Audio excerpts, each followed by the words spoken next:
So, but yeah. Why did the game commission do away with you needing to actually wear your tag outside on your back? Oh, that's a good question. I mean, it just catching up with times. You know, I mean, it's fishing license. You don't even have to have it. You could have it electronic. Hunting license, you can have electronic, except for the tags you need. You know, I mean, times change. Right. Just no more display. I was just curious, but there's a few things I've always wondered, like, as far as like trespassing. I always feel like the state of Pennsylvania is more lenient on it than other states that I hunt, like Ohio, for instance. It seems like out there, and maybe I'm wrong, but I don't know if you see as many posted signs out there. It's almost like everybody knows the property is not yours, and you're not supposed to be there unless you have that written permission slip. Like, we have to have a slip every year, even though the landowner that has it says, yeah, no problem, you can hunt here. We still have to have it signed by him. And I always wondered why, you know, I've had some situations in Pennsylvania where I've had trespassers come in on property, and it seemed like there was just nothing you could ever do about it. I didn't, you know, you'd call, if you called the game commission, they said that was a local officer that had to handle that, I guess, trespassing. Well, I mean, it depends. Now we have trespass while hunting. So if it's not hunting involved, simple trespass is Title 18. The local police should be handling that.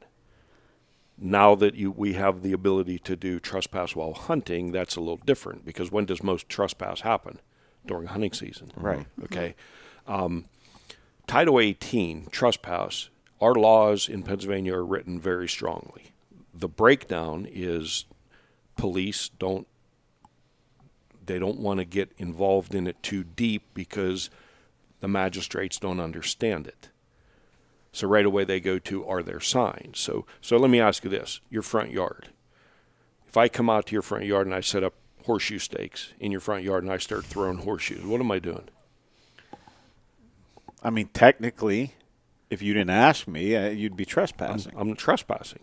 I mean, put aside the fact that I know you. You'd probably come on and have a beer with me and throw horseshoes. I'd play horseshoes. but you know, if I don't know you and I'm throwing horseshoes in your front yard, I'm trespassing. So you come out and you say, hey, get the hell out of my yard. And I say, go back in the house. I'm going to keep throwing. I'm in a good game here. I'm winning. What am I doing now? I'm defiantly trespassing. Right. That's the next step. Simple trespass, defiantly trespass. So then I throw my next horseshoe and it goes through the window of your Tundra. What have I done now? Pissed you off. I've criminally trespassed because I've caused damage. They're all wrote in Title 18, just like that. Simple, defiant, criminal. But the magistrates don't understand them. So where's the breakdown? The breakdown's at the courts. The law's not broken. The court is broken because they don't understand how to charge that. Okay. Go out west and cross a fence that you don't have permission to be on and see what happens. Right. That's what I mean. You're going to be in the Hooskow for a while. So it just comes down to, you're probably not coming home for Christmas, Ken. Yeah, so it doesn't come down to the officer not doing his job. It comes down to the courts not doing theirs. And the Game Commission can only do it for hunting. Yeah. Has to be landowner driven. The complaint has to come from the landowner. It has to be posted. The trespasser has to actively be hunting, and the landowner has to appear in court. Those are the 4 steps that we had to meet as an officer to even touch it. Because when you get to court, what's the magistrate going to say? Well, are there signs? Right. Because that's right away. How do you know it's posted? Yeah. So I would always tell the magistrate, if I come to your house, I start throwing horseshoes on your front lawn, what am I doing? I'm trespassing. Yeah. So if you leased property from the landowner and you had written permission, does that make you the person? As long as you had some type of written agreement, yes. Yeah. So then it wouldn't have to be the landowner, just a written agreement. So as long as it's somebody that, a leasee or you know, somebody that is in control of that property. Okay. And at what point did you know, like, I guess legally when you were allowed to confiscate something from someone if they were illegally hunting? Whether it be guns, vehicles. Yeah, usually we didn't. We got away from. I mean, the gun. I've taken some firearms, some bows. Usually, as if I needed to test that firearm to prove that it was the firearm used in the killing of whatever. Right. Usually a deer. I tried not to confiscate too many weapons that way, unless it was something that I knew I needed for court to prove that that's the gun this is the gun that I took off of the individual, and this is the gun that was used to kill that deer. You know, we got away from taking vehicles, wives, kids, dogs. You need to take none of this stuff. No. What are some of the craziest weapons you've seen somebody trying to Well, I had an individual with remember the crossbow with I was just going to say. the red dot and the 3 flashlights duct taped around. I mean, it looked like something out of Predator, the movie. Yeah. 3 flashlights duct taped. Yeah, it was all different angles, so he could get different angles for like wide to light up the side yard. And it had a red dot laser projection thing on it. I'm surprised you haven't had someone bring one and in the that best- has that stuff on it. Well, we've We've seen. had flashlights really? taped Yeah. across Yeah. the glass. Yeah. But Yeah, they'll the send me a scopes are picture. normal. Scopes Him or are Walt normal. will send me a picture occasionally of a black stock crossbow with a mag light duct tape. Taped to the side. Yeah. Yep. Yeah, and I always tell him, duct taped. the guy's got to walk into a stand in the dark. That's can't- right. Yeah. Yeah, that's all. Yeah, it just helps, you know. safety. But yeah, I mean, I have taken quite a few weapons, but it was usually if I needed that weapon to prove something, you know. Right. If the guy's like, yeah, I shot it, you know, it is what it is, and I wasn't going to get involved in writing out a evidence tag and taking it up to the regional office, putting it in evidence locker. Yeah, yeah. Huh. Yeah, and I think because we've talked about that before with the trespassing and the property. Because our first time in Illinois, when with hunting properties, and Justin's like, if you know you got the lines, you know the lines, but do call me. Yeah. Right. If you shoot a buck and it goes onto the neighbor's property, call me. Do not trespass. And we were like, okay. And then we talked about that more, and it was like, yeah, you know, it really seems like it's much different. So the signs in Pennsylvania take it to defiant trespass. That's what they do. They up the ante. Okay. Because it's simple trespass if I'm there without having permission. Mm-hmm. The signs are the same as you coming out, say, hey, get off my front lawn, take your horseshoes and leave. Mm-hmm. You know, I pull up to your yard, I see the signs, but I go and throw the horseshoes anyways. Now I'm defiantly doing Right. it. Okay. So you just up the ante. What Yeah. What did or whose idea and what was the thought process behind the purple paint? That wasn't Game Commission. No. No, that was through Title 18, that the purple paint would take the place of signs. Huh. Yeah, I was always curious about that. I hate that. Yeah, it's... God, I hate seeing purple paint on trees. And the interesting thing, Allegheny and Philadelphia were exempt from purple paint because they didn't want purple paint all over their trees around Pittsburgh and Philly. Yeah. But then somehow Allegheny County adopted that purple paint was lawful instead of signs, but it wasn't state. Yeah. So it was fumbled from the beginning, you know. I think it just looks dirtier than a posted sign on a tree. I hate it. Yeah. There's a house going up towards your sister that they have like one oak tree in their yard, and they have like a 50 by 100 corner lot, and they got purple paint on that tree. What the hell are you I'm gonna doing? start purple painting the rest I mean, of our trees.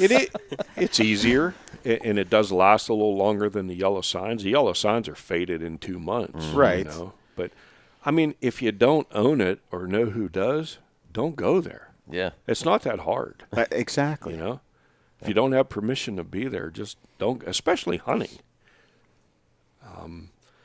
Allegheny, I saw a lot of that. I mean, I had groups of people that would just run through backyards, you know, where most of the deer spend their day. Backyard. Right. Laying in a backyard. Yeah. And there was, you know, they really pushed that safety zone threshold and trespass and going places they shouldn't have been and weren't supposed to be. Right. It was crazy. It was So you always hear that it's the hunter's responsibility to make sure that they read the books and check for updates.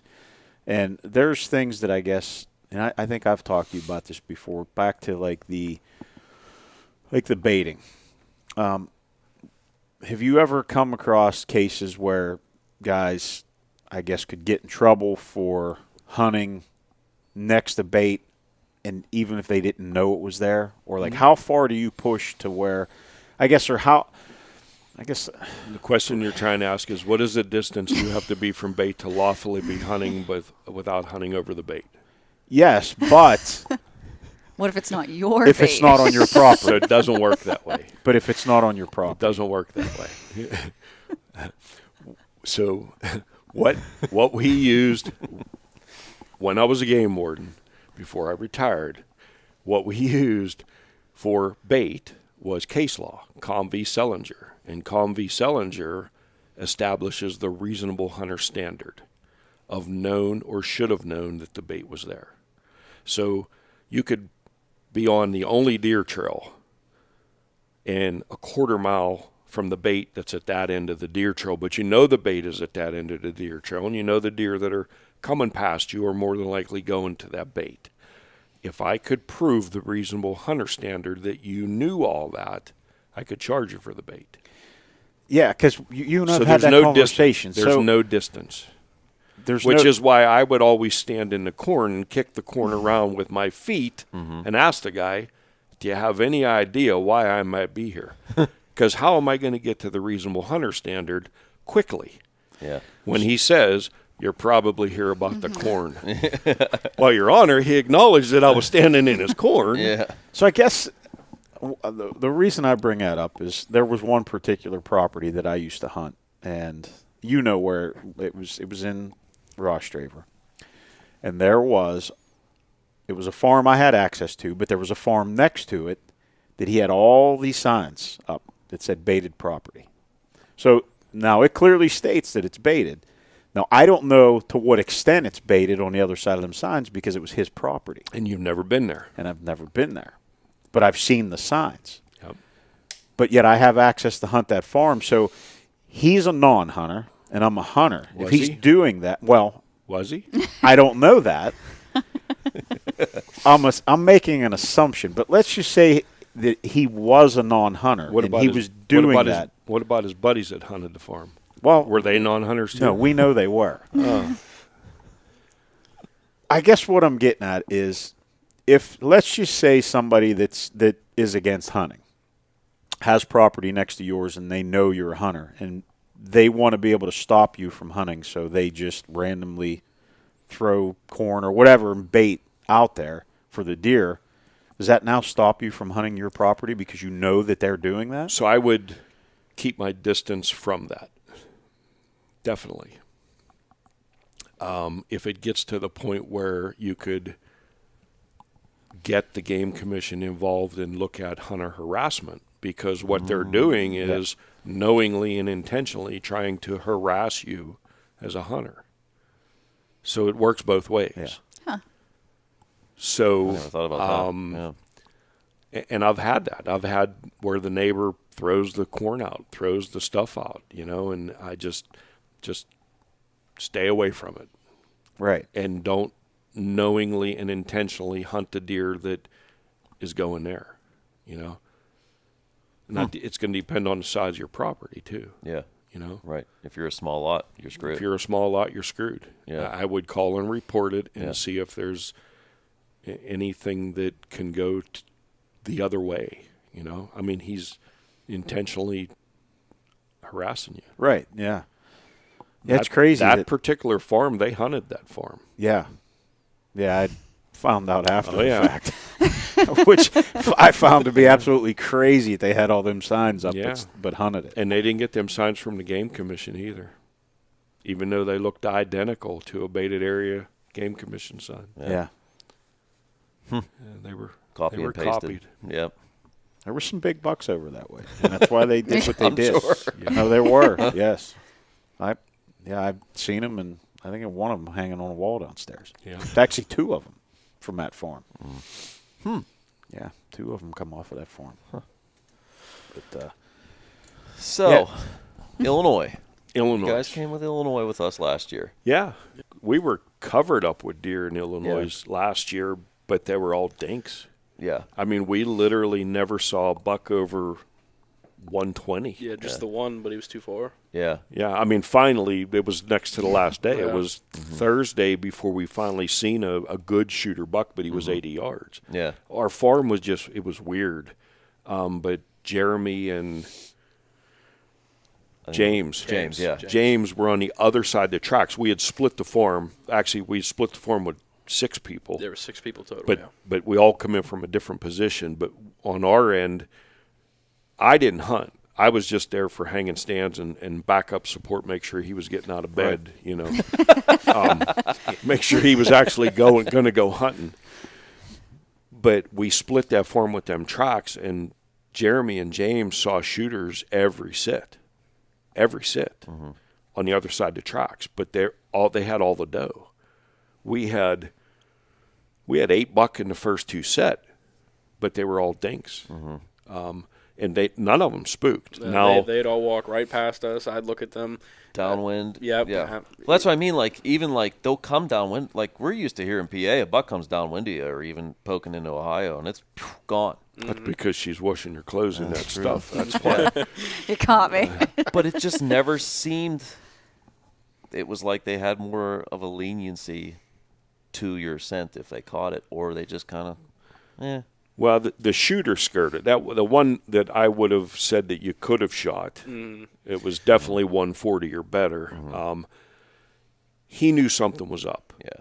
But I think at the point where, like, when he hit the trail that he was going to take, it wasn't the one coming past us, and he got out of the thick stuff, and that's when I seen that it was a shooter, and I said to Dean, it's a shooter. And I think he heard that. We were down on a river bottom, and it was quiet, and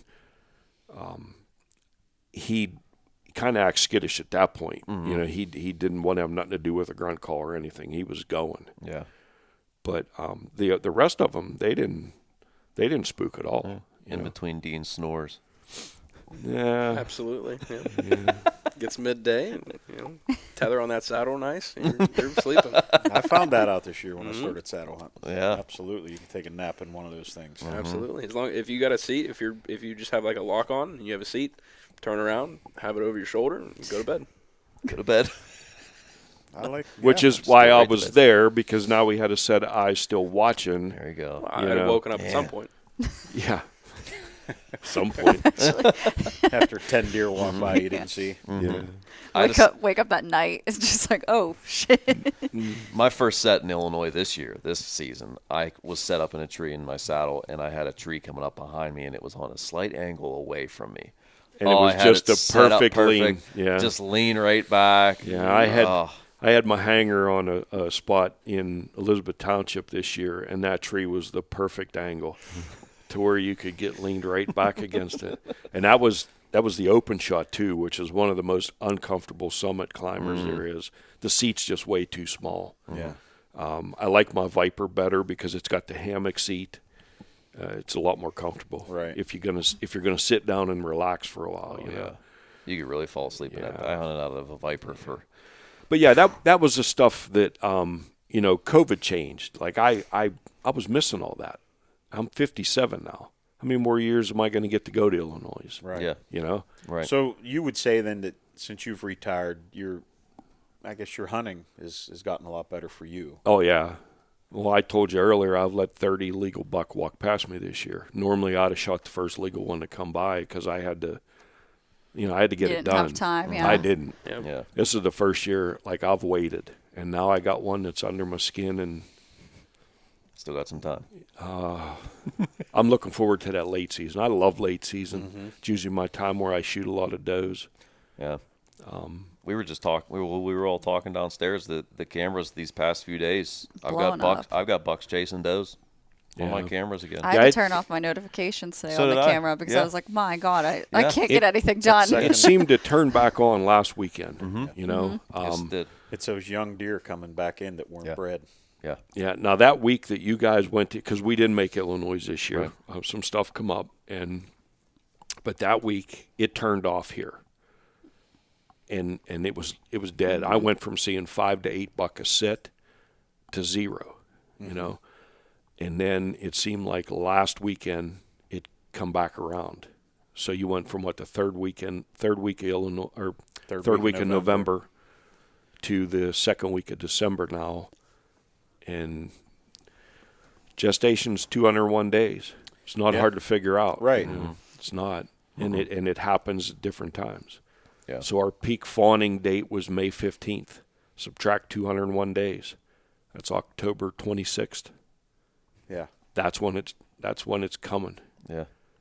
That's what they always say. Halloween. I always liked hunting around Halloween. Halloween, I've killed more deer on October 31st. You know, it's just crazy. It's like a magical day. That big 9-point was Halloween Eve down in the basement.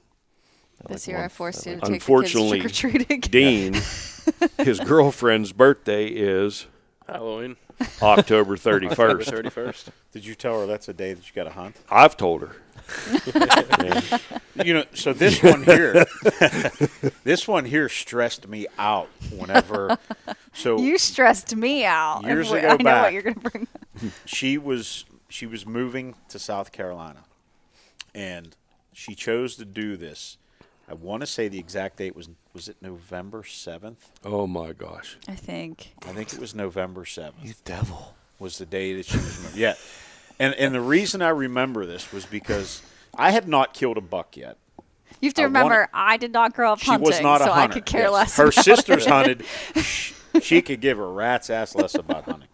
Then there's me. This was before I had the shop, and I tried to hunt as much as I could. So I know that I got to leave that day to take her and drive and miss the rest of the week because we're going to be in South Carolina. So Or she could take a bus. that was option 2. Well, when I moved back from California, I was A-okay with coming back alone, and he was not okay with No. it. So But I'll never forget. I that day that we were leaving, I think we left around noon, maybe noon or 1 o'clock to drive to South Carolina. And the reason was because I had to go hunting that morning. Yeah. And I told her, I says, I'm hunting, and when I'm done, then we'll leave. And I ended up shooting a buck that day. So I shot this buck, and then I'm rushing around after that because I know we got to leave. because Mom was pissed that you Yeah. shot a buck, because that just ruined Why everything. she was probably pissed because you went hunting. Now Yeah, you went and Yeah. shot a Even buck. that, so Even- now I, Yeah. just, I added Taking on to longer. the time. So I had just enough time to get the deer back to our yard, Literally. took a picture of it in my yard, and then left it lay there because I'd called a buddy of mine, and I says, I need you to do me a favor. I killed a buck. I need it. I need it. Like, he butchered. I said, can you pick this thing up after work and just take it, butcher it? I'll pay you. But I got to go. Like, I got to leave. He's like, yeah, no problem. So he did. He came in his little Dodge Neon and threw it in the trunk and took it. But that deer laid in my yard for a few hours. Our It was cold front out. yard. So, but I never felt so stress-free than on that drive than, the fact, knowing now that I tagged out. Yeah. Now it didn't matter. I'll Yeah. go to South Yeah, Carolina. no, we can go there twice now. Yeah. But I've told them, her and her sisters, and it always seemed like they would want to book something during hunting season. Well, I mean, look at when Jenna got married. Even this year, I wanted to go to a college football game, and I wanted to experience, he loves hunting. I'm learning to love hunting more and more, but I love football. And I wanted to experience the full college football atmosphere. So his cousin and her husband have season tickets to Penn State. And I was looking at the schedule, and he kept trying to get me to pick, games earlier in the season. And he's like, what about their game against Maryland? And I'm like, I'm not going to a game against Maryland. And I was like, I want Ohio State or Washington, which was the whiteout. And it was November second November 9th, and he was like, "You are killing me." And Yeah, I I was said like, to him, and I I was said, like, "Ken, how "Well," the hell are you letting her get away with this?" and I was like, "Well, you're picking one of the two, so it's the second or the 9th." And he was like, "I guess." I was the like, second. definitely not the 9th. Yeah, the second. I got a good buddy that that week coming out of, because Halloween was through the week, and we were going into that weekend, and I'm texting back and forth with him. I'm like, dude, it's on. You got to be out Saturday. He's like, I can't. Got a wedding in West Virginia. I'm like, what? You're going? He's like, yeah, I got to go. Send him a card. Well, they made sure to let me know while we were tailgating that morning that the 10-point that he was after went by our stand. Oh, It yes. always happens. You know? I saw it, and I was like, "Yep." And we haven't Sitting in seen a him football since. He Haven't has seen him not come since by that was the last time he since. went by. Yeah.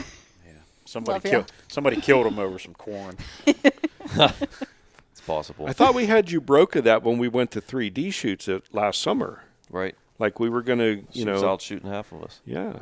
But I can't. I still love football. That is my thing. What's that thing you use on your phone?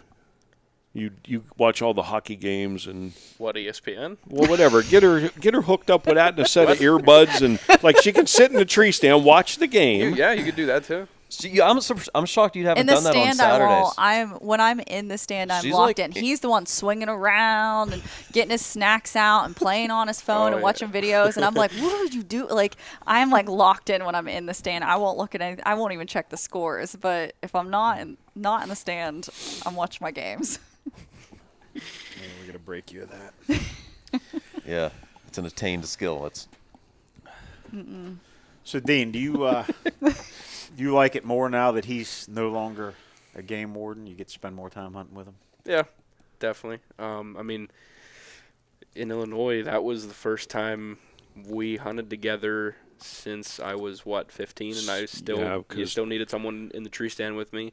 So, I was. When he turned 16 and he could hunt alone, I told him the crossbow's in the garage. You know how to cock it. You know, you go ahead. You can go now. You can hunt by yourself. I had to work that day. It was opening day of early season. Yeah, in 2B. Which opens 2 weeks, prior to the rest of the state. What he didn't know was I had gotten home. I don't think you hunted the morning. It was the evening. Yeah, it was the evening stand. But I had gotten home and grabbed my compound and went to the same property and gotten a different tree stand. So he's in the shooting house with the crossbow still. And I get the text message. I did it. I got one. Holy cow. And I'm like, just relax. Just calm down. I'm here. You just don't know it. I'm in a different tree stand. So, but that was, at that point, that was it. And then he started working here, and I'm like, dude, you're done. He had a compound, but he wouldn't hunt with it. Right. And that was the last crossbow. Now he gets pissed if I take the crossbow, which I hunted all gun season Come with on, the man. crossbow. Put that crossbow down. He's like, man, that's See? like cheating. Yep. But I do I need to shoot another deer? No, but I can't hunt this particular setup with the weather we've been having with a compound. The days I can, I'll take the compound. But when you're hunting that setup, the crossbow or a rifle is the only thing you can hunt with. And I don't want to take a rifle, so I take the crossbow. yeah. But then he started with the compound, and Started we kind of here. went our own ways, I started hunting alone again. I'd take my climber and go rogue. It was about 3 years, I think. And then first time in Illinois, that was the first time we hunted together again. Yeah, which was cool because Yeah. I hung them as double sets, and I would face one way and he would fall asleep facing the other way and with his saddle and swinging around and taking snacks. It was also I was a little jealous at that. Like you had like a bowcat. Like Absolutely. like you just Yeah, just you set did. him- all you had to do was just show up and hunt. He was out there hanging the stands. Well, I would leave too. Like we'd set the morning and then I would come down and go scout. And, I found a bunch of sign and I jumped a bunch of deer, but and I found a couple nicer sets than what we had. So I would move. And I think we took 6 or 8 stands, so I would always have another set up. Yeah, they made. Well, I mean, that was my first time out of PA hunting. Right. Yeah. So Well, I was like, I'm lost. Well, typically, too, he wasn't the guy that put the stands up. Right. I have, I got a bunch Yeah, that of was fixed my locations. First year saddle hunting, I was, learning how to climb a tree with it, and I was all confused. Yeah, so since then, he's hung a couple sets. He's, gone up with his sticks and platforms, and I feel like you're dialed in now with your saddle and everything. Yeah. Yep. I've used his, and I mean, I use it in conjunction with my climber because that open shot has that little seat. But if I train myself to go up the other side of the tree and then saddle hunt, but I've used the climber to get up there. Platform part of it. Well, I use both. Okay. The problem is that's a forearm. And That's a workout. When you get 57, it changes. Yeah. It's not as easy it was when it was You're 30. basically doing dips the whole time. Yeah, Weighted but dips. I tried to teach him how to use that open shot. He couldn't grasp it, but I've been doing it all my life. Yeah. You know, I actually bruised a rib on it second week of November. I slipped off of it and it hit me in the rib, and it's still a little sore. But I was able to use the saddle instead of fighting that little seat that stand has. I was able to hunt backwards and use a saddle now as my seat. Yeah. I've hunted out of a Viper for a long. I've gotten in some crazy situations in a climber, getting into a crazy tree. Yeah.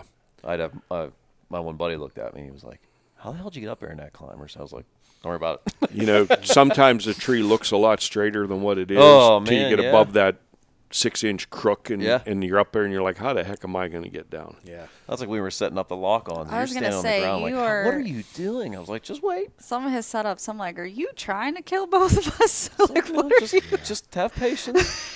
Then she gets up here and she's like, "Oh, okay." We All had right." one setup where I was like, one of us is like, this just does not make any sense for us to be trying to do this. There's other ways. Black Friday this year, that was the last day of archery in 2B because gun season started Saturday. Right.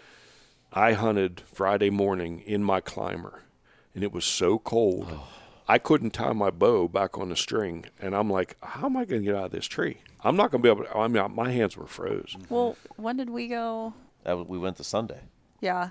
Yeah. I was freezing Yeah. cold, and we sat for probably 4 or 5 hours. 4 or 5 hours. We just sat on the ground. She took her bow out. She still wanted to hunt with her bow behind our house. Yeah, I was insistent that I was going to keep hunting with my bow, so we went behind the house. And, oh my God. We're still doing it.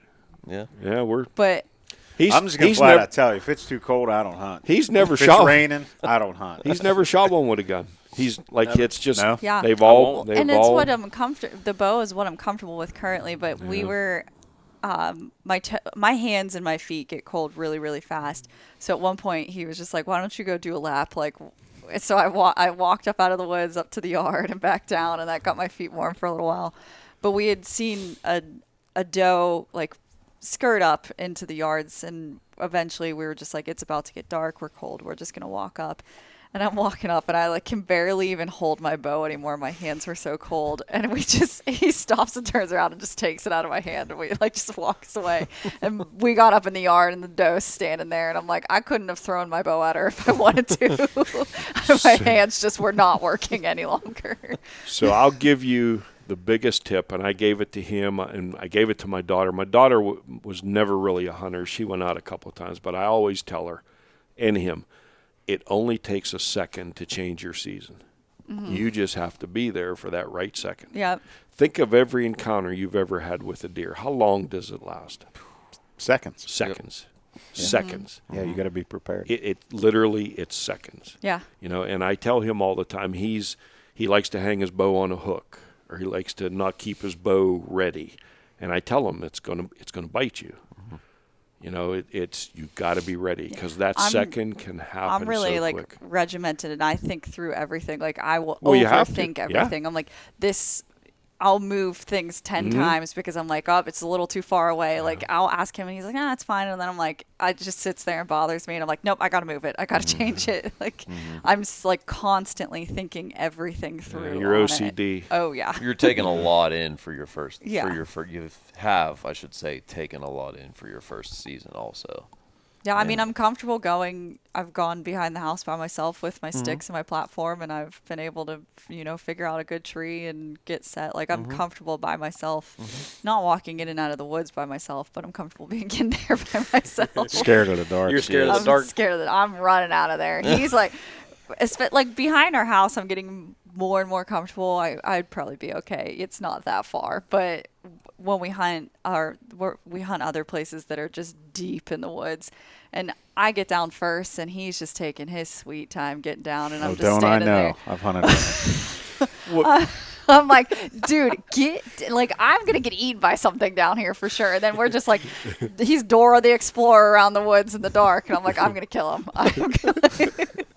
So that was kind of like last year with Illinois. Would it have been right if I would have sent young Dean with you guys and like, hey, man, you guys got to go out and hang a tree stand for him? That wouldn't have been right. So yeah. Yeah, we did one time. Yeah, one time. Okay, Dean, there's your stand. We'll pick you up Friday. Yeah. Yeah, so it was cool. I enjoyed it. I've never gone out of state for any type of big game. I have gone out west mountain lion hunting, but I don't go for elk. I don't go for mule deer, and I turn down hunts every year. Guys that want me to go with them, and I don't want to. I'd rather go to Illinois and be there when he shoots a 160 or better. Right. I could have taken his hunt this year, but and he told me, he said, why don't you go? And I said, I really don't want to. If I do go, if I decide, okay, I'm going to be the one hunt, I'd prefer you to come out and hang my stands for me. And, Absolutely. Return the favor. Yeah. I'd have done it. Yeah. But, so, it is what it is. We'll get back here next year. And it's cool. It's nice going somewhere different like that because you've got a different atmosphere. You've got you've got a different expectation too of what can possibly come in. And we saw shooters. I mean, we saw them on the way to or from the stand back to the lodge or vice versa, and when we left, the day we left, we saw a giant of a deer right up the road from the lodge. I mean, they're there. There's no doubt. Yeah. Oh, yeah. He didn't have to convince me twice that he's got those deer. No, absolutely not. So we had, the weather this year was, I'm sure you guys heard, was just, we had the first day was good. Second morning, Monday morning was heavy rain. You guys had a lot of rain. And then, our last 3 days was high winds. Oh, and then our last 3 days were just the high winds.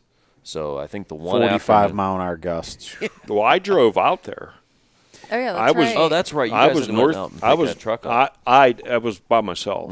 Yeah, I drove out there Monday, left here at noon, and I was back home at midnight Tuesday, and ended up not buying a truck. But it was brutal. Yeah, a lot of rain and So that rain morning. I was north of you guys. I was 4.5 hours north of you guys. Yeah, we were driving that one afternoon. We were running back to the lodge quick with Mike behind us, and we saw that buck down in that ravine chasing that. Oh, yeah, toe. that's when Mike almost rear-ended me. He was like, what He the hits the hell? brakes. I was like, look at that big-ass toe. And he goes, look at a big-ass buck behind it. He hits the brakes, and I look in the rearview mirror to check for Mike. I'm like, where'd Mike go? And here He's in the other lane. Mike's in the other lane. So he didn't next rear to end me. us. I mean, this So was a 160-inch deer that I almost sacrificed my truck for just to look at it. Well, you did that last year. He ran to the lodge to go to the bathroom, and he come flying back into the lane that comes back in the cornfield, and he's like, we got to get in a tree. We got to get in a tree. I'm like, what is – he's like, I just seen this giant buck up the road. And that was on the side where Jeremy and James were at. Right. And it was the same farm. It was just the wrong Could have side been of that the one that tracks. got killed right after we left. That 173. Yeah. It may have been. I saw that deer. I went in to get Jeremy's camera the last day. No, Thursday. because we left Friday. I went in Thursday to pull his camera, and I jumped that deer in a doe right where that guy killed that deer. Mm-hmm. That was that guy from Maryland. Mm-hmm. Yeah, he was back again this year. Was he? Oh man, is he a riot? Yeah, he's. Was he sitting at the breakfast table at 5:45 going, huh? No. He was a comedian this year. Well, because I told him, I'm like, dude, you better get rolling. Because I said, what farm are you hunting? He said, we're hunting Big City. I said, well, it's going to get daylight here in like 5 minutes. He's like, no, it don't get daylight till like 6:45. I said, maybe in Maryland. You're not in Maryland, buddy. You're in Illinois. Yeah. You better get moving. And didn't he go out there and shoot that deer? Yeah, he was, they he was had there it for back 10 at or the lodge 15 before minutes. we left. Yeah. Yeah. Yeah. That was funny. I got a question that I meant to ask before, and I didn't. Tagging a deer, tagging a buck in Pennsylvania. What's like, I guess, the take on guys who just take the tag and put it around the rack versus putting it in the ear? So it could be tagging any deer because the rule's the same, but it's to be in the ear. It's just if you read on the tag, it has to be attached to the ear of the deer. Yeah, because I've seen a lot of forums where guys would post a picture of their deer and the tag is on the rack, and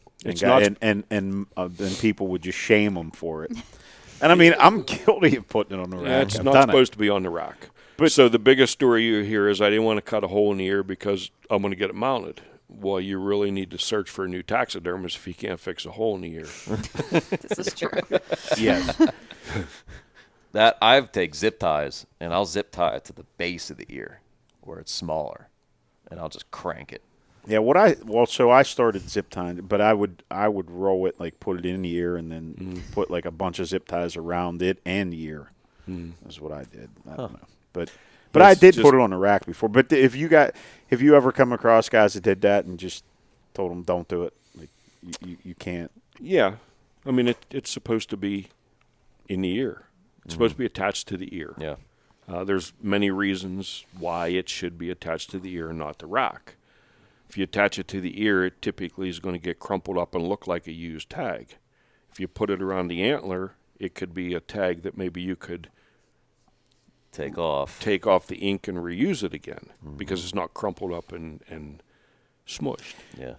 You mean kind of like the year that they when they were allowing them to write youth tags on tablet paper? Yeah. What year was that?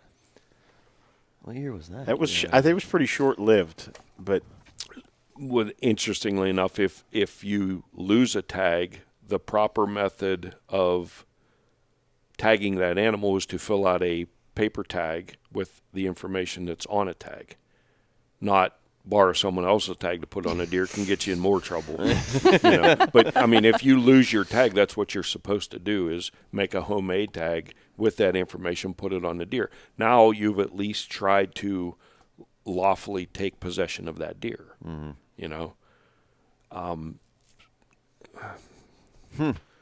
I had a guy, this was the first year they went to the cutting out the month and the day.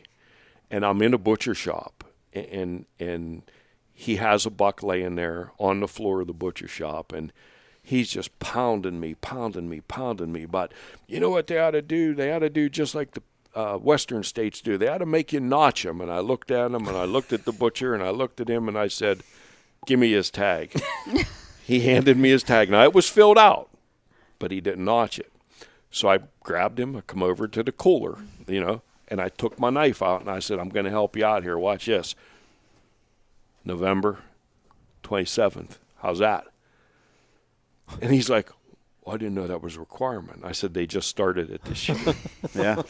But there he is. I mean, he's bitching at me because we should have some type of notch system. And he didn't even know. And didn't even know. So what do you think about now you can purchase the doe tags online versus going to the courthouses to get them? Yeah, I mean, I'm all right with it either way. It's I don't buy anything online. I go to a local hardware store. I support him. Right. Business. He has to sell so many licenses a year to keep his ability to sell license, to keep his issuing agent permit. Yeah. So I think the online purchasing however, how I like doing that was supporting small businesses. In the other realm of it, the courthouse. Look at the hours of the courthouse. Yeah, well, it I was could tough get to the get them courthouse. sometimes. it's So definitely more convenient than Yeah. having to run to the county. for So I the guess that blue-collar leads me guys, yeah. into the question of, because I've heard people say, well, now that they did that, it just makes it easier for anti-hunters to buy the tags.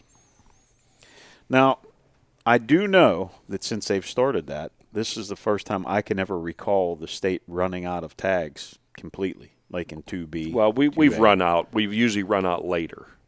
It usually gets into rifle season before 2B would run out. But we have run out.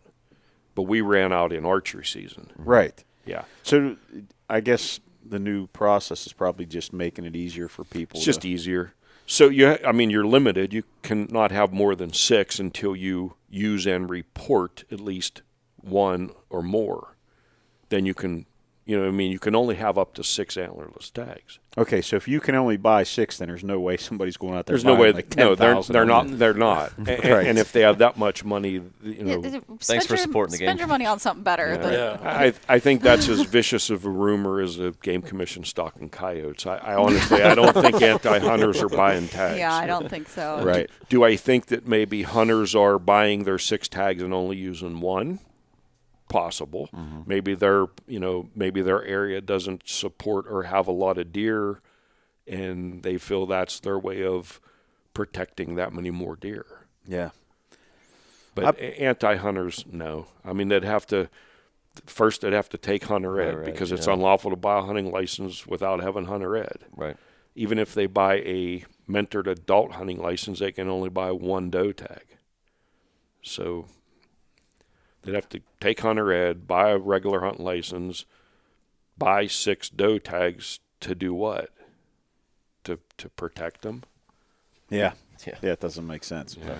But you hear guys, and I've seen it, guys out there saying, oh, there's people, there's these organizations, they're buying thousands of them. How? Yeah, I don't see that happening. No. I mean, that's why I like living in my own little tree stand. That's it. Yeah. Especially now. Is there anything about not being a game warden now that you miss? Yeah, I mean, there's definitely stuff you're going to miss. Last year was my first year not patrolling during deer season, and I literally sat in a tree stand all day opening day. I don't even think I took a bow. I think I just sat there. I mean, there's definitely parts that you miss, but you gotta make a decision. What's important to you at that stage in your life. Mm-hmm. If I was 35, I'd probably still be doing it. I'd be sucking up that mandated bullshit. You can call it what you want, Right. but it's mandated. Mm-hmm. They're forcing you to work. Mm-hmm. That standby time, they put you're basically on house arrest. Okay, you have to be at home for a 24-hour period for quarter time, for quarter pay. Mm-hmm. My time's worth more than quarter time. Right. And in a perfect world, it should have been 1 every 6 days, but the world wasn't perfect. We had vacancies. So as wardens, we were doing 2, sometimes 3 days a week, where I'm stuck at home with an ankle bracelet on house arrest for quarter time. Yeah, it just doesn't make sense. No. Yeah. No, you don't mandate somebody that's 55 years old to do that. I want to go to dinner with my wife.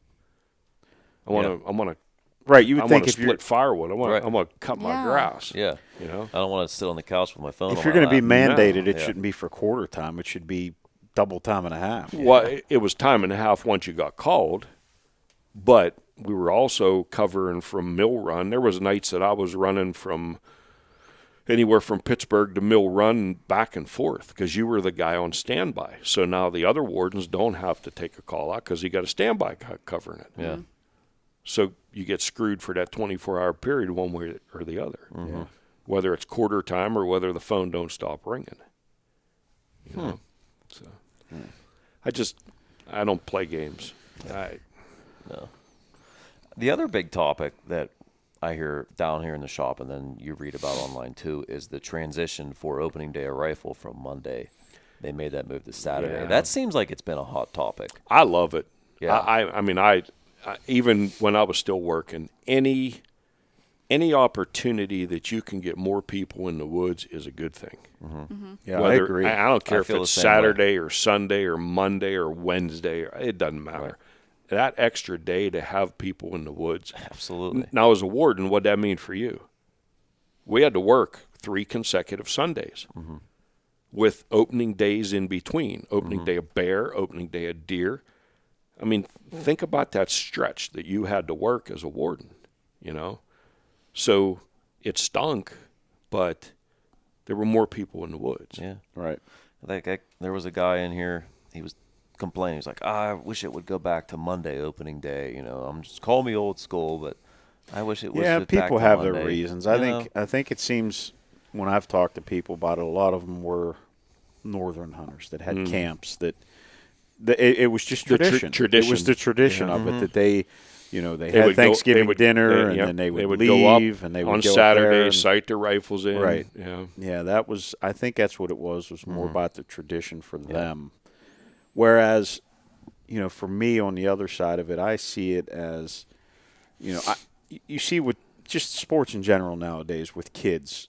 It seems that if a kid plays baseball, the coach isn't happy with them just playing it in the spring. There's now, you do it in the fall, you do it in the winter. It's like Travel teams. they want you to do it so much so that you're always so involved. And as a parent, if you are a hunter and you're involved in your kid's life, you don't really have as much time to hunt as somebody that doesn't have kids that play sports or whatnot. And people might say, well, that's your problem, I guess. But I feel like by them opening up, the Saturday hunting versus the Monday, or adding Sundays on and allowing you to hunt Sundays, that's giving people opportunity that may have just not hunted at all because they're like, well, my kid's got this game on Saturday or this.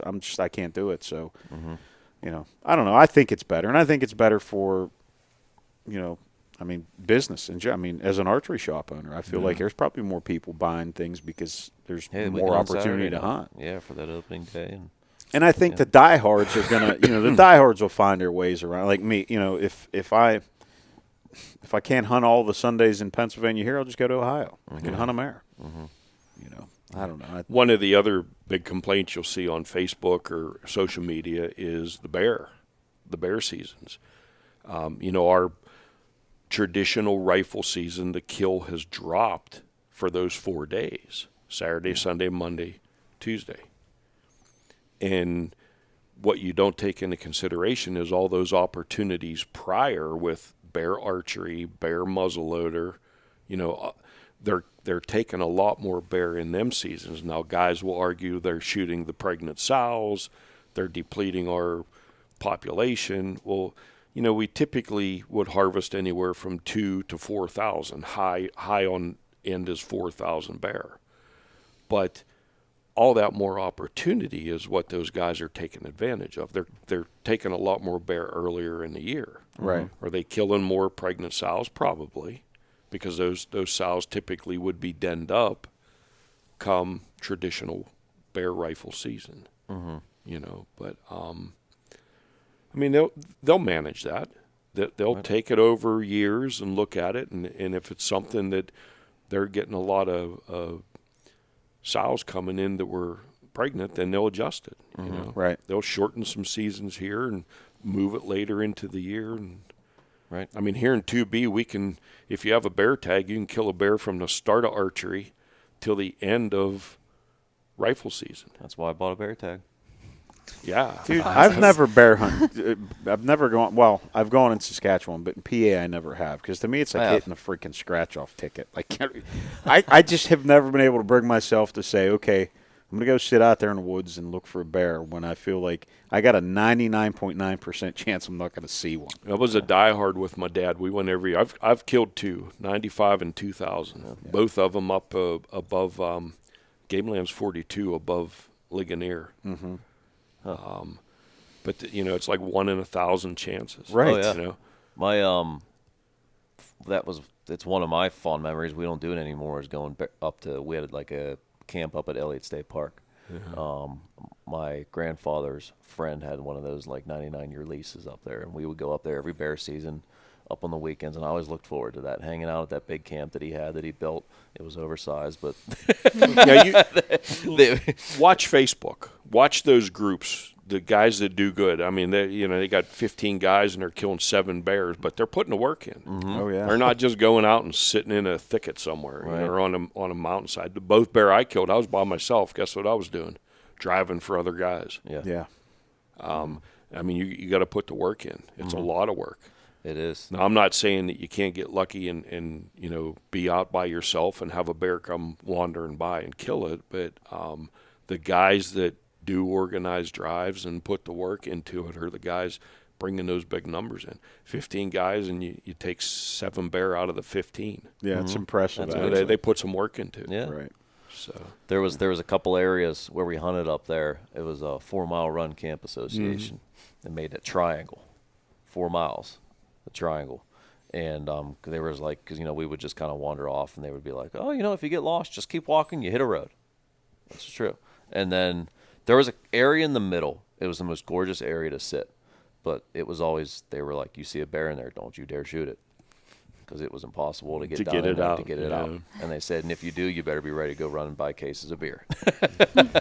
So, but it was bear hunting was always good. It was a fun time. it was cool. I mean, we did it because that's what we did, and I would think, Frank killed one. So out of all those years, I think we took 3 bear. I shot 2, he shot 1. But we went every year. That was back in the late 80s, early 90s, up to 2000. I think the last time I went bear hunting was maybe 2001, 2002. I just got away from it, Yeah. I always enjoyed going to the check station. Yeah. You go to the bear check station at night. You sit there and watch the We'd guys pulling in with the bears. We would always stop on the way off the mountain. Yeah. Because there was the one right in Ligonier. And they have the list. You always check the list. Who's got the heaviest one? And Yeah. you'll go to the lines. You'd be one of those guys that go to the map and look where the pin was, and that's where you were going next year. Except my pin was never where I killed my bear. It was always somewhere else. But it's you go to those check stations and you're sitting there watching 300, 200, 150, 200, and then you're going on the list and you see 35 in the weight. It's like, what? Usually the scenario was they killed the mother, and then they were like, well, we're not going to leave they're with another hunter, and the other hunter the cubs shoots were the just cub. running in circles. Yeah. Because they always say the cubs are going to die anyways over the They winter. won't. Right. They won't. Yeah. But that's their excuse for shooting the. So a bear is biannual breeder. So they breed in June, and they have those cubs in the den in January. So by the time bear season gets here, those cubs are old enough. They're 10 months old. Yeah, 11 months they're old. 10 months old. They're just they don't know what to do. Mom's been shot. We've been following this big bear for all these months. They'll make it through. Yeah. I mean, they're not milking at that time. No. So, but it's bear season. Yeah. You gotta take them. Yeah. That is. Well, we've been going at it for We're in good 2 while hours, here. buddy. We just crossed over 2 hours. Yeah, we have. I know that before we get out of here, you always have Heck yeah. questions you like to ask. Yeah. We'll ask it twice. Doug, you first. What's your dream hunt, bud? My dream hunt.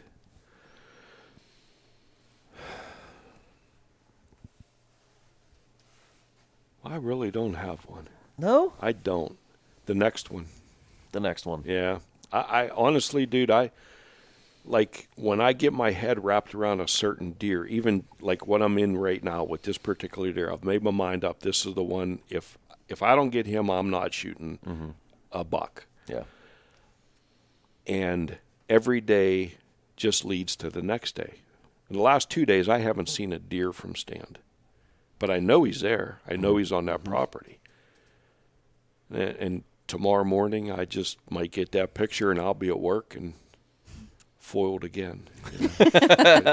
Yeah, I don't particularly have a dream No. hunt. I go from day to day. I want to spend as much time as I can in Yeah. the tree. No, that's legitimate. Dean? I think a moose. Moose? Mm-hmm. With a bow. Yeah, with a bow. Absolutely. Yeah. Anything with a bow. Yeah. But take one of them big suckers down. Oh. I think that'd be cool. Mm-hmm. Nice. Yeah. Alaska Yep. moose. You could do Maine if you Yeah, can draw a Right. tag. He has family I have up family there. up in Maine. Yeah. I keep saying I'm gonna start into the We draw should. system. I keep goddamn forgetting every year I forget. We need to just. It's because I get so worried about elk. Make sure I do it right for PA to get into that system, and I forget about doing Maine. Yeah, that's So- another one. It's Yeah, tough. it is. You know, you put But I in mean, and- you see them elk that they pull off that mountain. It's like holy Crazy elk. cow. Yeah. You know, some guys are wrapped up in the milk. Dan Wilson's that way. He lives to go out Colorado elk hunting. Mm-hmm. And he's asked me every year for the last 5 years, "Are you coming to Colorado with me this year?" I'm like, maybe. He knows Yeah. I'm not going. Right. I have no ambition to go out there with him. I know what he's going to do. Doug, we need to go up top of that mountain, and we're going to get up to the top of the mountain. He's going to say, "We need to be down there," and we're going to come back down off that mountain. Yeah. I'm with you there. That doesn't sound like fun. Doesn't sound like fun to me, Ken. Yeah. No. I'm looking to do an elk hunt in the next few years, but I'm looking for the one that's in the rolling hills of Arizona, not the mountains of Colorado. You know, somewhere that's a little bit easier. Because the Go older watch I the get, cactus. Just don't get stabbed by a cactus. I'm hoping I don't even have to go far. I'm hoping I shoot something He's right outside the hoping- tent. Yeah, Like I'm not. They have that one tied up Yeah, they for have him that too. one tied up for us. So, I'm okay with that. That's Listen, the running joke of the shop. I don't care. I'm okay with that. The older I get, the less I want to have to deal with. Chris the, pays extra on his hunts because he pays the guy to tie the It's deer fine. up. I'll gladly do so. I said I don't give a shit if this elk has 1 point, half an antler, whatever. Time to the tree, I'll shoot bit him, and we're extra. done. Yeah. I'll be happy. Mm-hmm. So, well, we definitely appreciate you coming. It's nice to hear some of the stories and see what drew you into wanting to do it, and also what drew you into wanting to leave. Yeah. And the three-toed sloth. Yeah. Yeah. It's a fast Maybe sucker right maybe there. someday you'll You'll get get a call. closure with that story. Yeah, you might. Yeah. There was definitely some chemical imbalance happening there. I bet. In that brain of his. I'm sure there was. Yeah, and I mean, Maybe the sloth was on drugs and that's why it was so fast. Maybe. maybe. But he's never called. He never did catch that sloth. That he pulled pictures He off the might internet be of. sitting there right now at home with that blanket waiting for that. You know, thing I to come honestly back. don't know that I don't think he knew that I had figured him out because I Probably didn't not. tell him. I didn't say, "Dude, you downloaded these pictures Probably not. off of Google." He probably thought you were dead serious. He probably thought I was, Oh. but I mean, I was just trying to help the guy out. Didn't want to ruin his night. Just let it go. Let him believe what Let he it saw. go. Better off. Yeah. Want to run the story. Dean, thanks for coming on. yep. Thanks for having me. I'm surprised. I didn't think he was going to. Yeah, I didn't think told he'd him. come on. I was hoping to get him to tell me something illegal he did while his dad was a game warden, but he just Never won't. did anything illegal. I Like believe he you. said, he went by the books. I That's what believe you. did. We managed to get Walt and Dean on a podcast. I Yeah. thought we never would get Yeah, either. for those of you who don't know, Dean is another one of our technicians here at Creek Archery. Before we end, I'll give you a tip. You want to get some deer in front of your tree stand right now? Right now. Well, I will say it depends on the temperature, because if it's too cold, I'm not going. Well, okay. So instead of taking 50 pound of corn out, if you have permission, it's your property, you know the farmer or whatever, it's a relative, go out and cut some browse and put the browse on the ground. I guarantee you, that browse will be loaded with deer tomorrow. Guaranteed. When you say browse, Tree limbs. This time of year, deer are browsers. Exposed. I What's the w- name? I- what's the name for that? I went out Watched an Sunday article on that. because last week there was a limb that was bugging the crap out of me. out of my tree stand.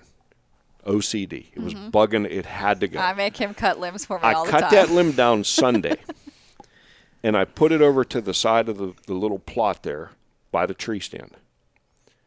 And I went home, and within half an hour, my camera was going bing, bing, bing. It was deer. They heard that chainsaw running, and they come in there, and they ate off that tree all day Sunday. I saw a clip about What kind of this. tree was it? I honestly couldn't tell you. I don't think Corn tree. I was just going to say a corn tree. You would have it was a yellow acorn tree. You would have thought that I put 50 pound of corn on the ground. It was crazy. It was. I told him, I'm like, dude, look at the camera. Yeah. Look at it. It's going off. He's like, what did you do? I said, I cut that freaking limb out of the way that was blocking that lane. Yeah. There's a terminology. I think it's a word. It starts with the letter C. That when you do a fresh break off of a branch or a limb, pheromones do not the right word, but that attracts those deer. They can sense or smell that. Hence the other reason why they will break branches, nip branches off above a scrape, because it releases, we can call it like vines, because of the moisture that comes out of that vine. There's a terminology for that. And this time of year, they're browsers. I mean, that's, they warn you about killing deer with corn this time of year because of rumen acidosis. Their stomach it lacks the enzyme to digest corn. Do you think that's true? Oh, that's absolutely true. Just like because humans. they're browsers. I'm telling you, go, through whatever portion of the rest of the season, cut some browse. Do it in your yard. Well, I feed my deer corn. Oh, He's got names for him. Yeah. I You won't I don't shoot hunt. any? I don't hunt there. I just like to watch them out the kitchen window. cut some browse. Okay. Cut some We can limbs. go- Cut we- some limbs we'll and put do them in a behind the pile. house. Oh yeah. In our little section Yeah. that we hunt. We'll do it. I'm telling you, it'll amaze you. I read an article on this. The guy was just walked through and broke some branch, not completely, but he broke the, just splintered them. Just to release Yeah, it. splintered them. Yeah. It's cheaper than corn. It sure is, Yeah, especially bougie cherry flavored corn. And the game warden can't write you a ticket for it. Yeah, unless they're not your trees. Well, I mean, that's what Walt said earlier. Can I do that on game lands? I'm like, no, Walt. Can't do it on game lands. Hinge cutting trees on game lands. Yeah. For Well, petting. I was just cutting browse for him. That's all. Ain't no different from doing this than hunting a funnel. Yeah, true. All right. Well, we're gonna definitely have to get you back on sometime and get you to open up about some stories and that we probably haven't touched on yet. We'll leave here and you'll be like, Oh, there's He's got hours of stories, yeah, I'm sure. there's many more. yeah, But you probably can't tell them all. no, you can never remember them all. Be I a can tell you multi-part series. The good Yeah. cop, bad cop. Me and the deputy had that down pat. Yeah. Yeah. I'm sure we could keep going. Yeah. Yeah, we'll bring you back in because I know I'm sure there's some other I remember stories now that you had told me that we didn't bring up that I'd want to definitely. Oh, and bring I'm up, sure so. people will listen to this and think of questions they want to Yeah. ask. So Yeah, so that's actually a good idea. If you're listening to this podcast or watching this podcast, we're going to bring Doug back on. Yeah, And if you keep in mind, maybe I am, maybe I'm not. yes, so he Possibly may or may undercover. not be undercover, yeah, May or may not be retired. may or may not be retired. right. If you have questions that you would like to ask him, Leave us comments. comment Yep. on this video or Send us messages on yeah, Facebook. Get a hold of us. Instagram. You know how to get a hold of Yep. us, and we will bring those questions up. Yep. Whatever they are, Yep. we'll bring them up on the next podcast. We get Doug. We could turn this into a series. Yeah. maybe somebody knows somebody that knows the sloth. That's it. We might be This able is to how close the we case we on the mysterious three-toed bring sloth. out the mystery of the sloth. We might. We might find it.